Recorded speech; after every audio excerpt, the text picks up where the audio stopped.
We're Skyping live with Dr. Gerald Hurwitz, the Chief Medical Officer for WhatsMyM3, which is a mental health screen for depression, anxiety, PTSD, and bipolar disorder. Thanks, Dr. Hurwitz, for joining us today. Well, thanks for inviting me.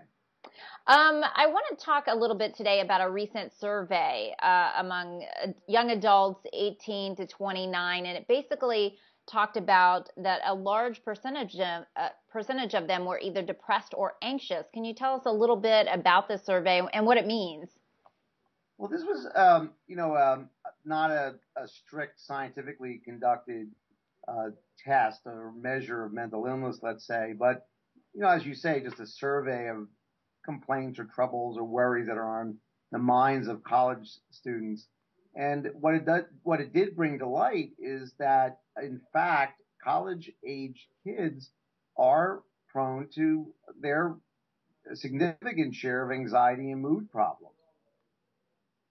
And so what does this mean when you have parents who are, sending their college students and their kids off for the first time and they're not able to monitor them or to watch them? What advice would you give parents or these young adults who are going into these new situations to try to monitor, control, or figure out what's going on and see if they're at risk? Well, look, I mean, first, it's important for all of us to sort of acknowledge what exactly it is that these young people are being asked to manage and deal with at this important stage of their life. They are leaving, for many of them, leaving their home for the very first time. They're setting up their own little household. They're setting their work schedule. They're deciding when to go to sleep and when to wake up. And they have to, at the same time, manage a very significant workload. They have to meet a whole lot of new friends. Basically, many people meet a whole new group of friends, or they try to anyway. And this is in a new venue, so there's a lot of stressful adaptations that need to be made, and it's important to understand that first. So when a parent might want to speak to their child about these things, it's important to, well, what are you going to be doing? You're going to, we want to be able to address the sorts of stresses that may arise.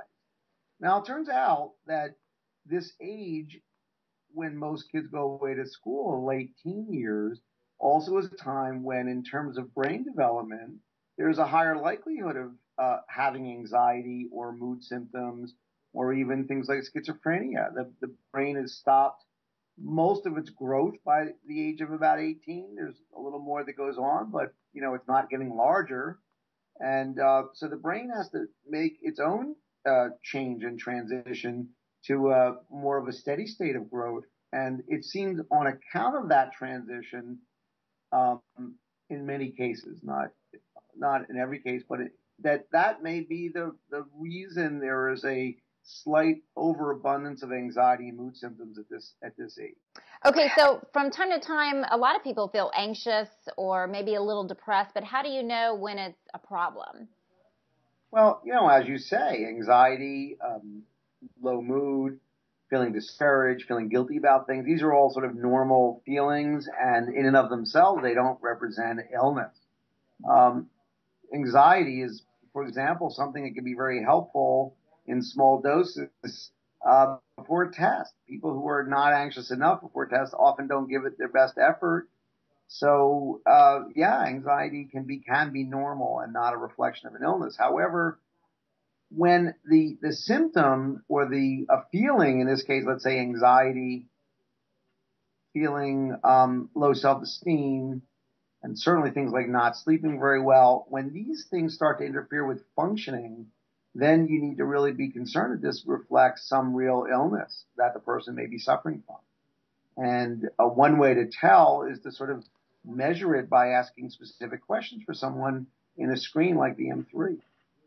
So the good thing about the What's My M3 screening tool is that it screens for all four of the most prevalent mental health illnesses, but also because it will give you a number, right? Unlike any other screen. Exactly. Yeah. Well, the first thing it does, what's my M3, is to provide the user with an indication of what their overall risk of having any mood or anxiety disorder. And the cutoff number, which happens to be number 33, pretty neatly separates people who have real problems from not really significant problems. It's not perfectly guaranteed, but it's a very important threshold to pay attention to when someone scores high. What it also does is the M3 will also then provide subscores for 4 different sorts of mental mood anxiety conditions. So it's depression, anxiety disorders, PTSD, and bipolar disorder. It also at the same time asks the student in this case about substance use and alcohol use, because these are also very important. Obviously, this stage in life, a major time when these sorts of substances are experimented with. And while some kids get through this period and are perfectly okay, quite a number of kids do run into trouble. It's important to bear in mind that a lot of times these drugs and alcohol will cause problems, especially when the student is using it to manage anxiety or insomnia or low mood. And so I think it's especially crucial to ask about use patterns for these things in the context of whether they're having symptoms such as anxiety, insomnia, what have you. So the M3 then breaks out, the first gives you that one single number, which gives you a general sense of whether there's a risk here. And then it breaks down for the, potentially for the clinician or for, other interested parties to help this student find out what's really troubling them. Misdiagnosing these conditions can have really significant consequences.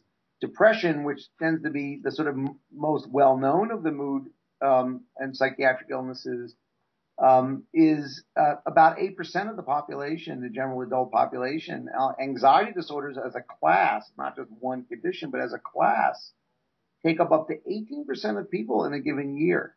Now, of those 18%, many of them also have depression, so there's a significant overlap. But that number, 18%, shows that this is something that's a very, anxiety disorders are very prevalent and important to keep an eye on. And then finally, bipolar disorder, which a lot of folks don't understand, comes sometimes in rather milder forms, can disguise itself as depression in many instances. And that missing that diagnosis is associated with really more complicated treatment in the long term, more illness over the lifespan, and all, what have you, a whole host of negatives that ensue when someone does not pick up that diagnosis at an early moment. So add that to the substance abuse screening, and you have here in WhatsMyM3 a very useful tool. We're picking up these conditions at the earliest possible moment, but also tracking the student over time to make sure that as time passes, they're doing okay. And also, I guess, checking to see if treatment's working, right? It's not so much you have to go in and say, hey, I'm feeling better, doctor. You can actually see if their number's improving, right? Exactly right. It objectifies and it provides a real objective measure of treatment response. Okay, great. And anybody wanting any information about What's My M3, just go to whatsmym3.com, and you can also take the mental health screen for free right there online. Dr. Horowitz, thanks so much for joining us. Thanks for letting me have the opportunity to discuss this important matter.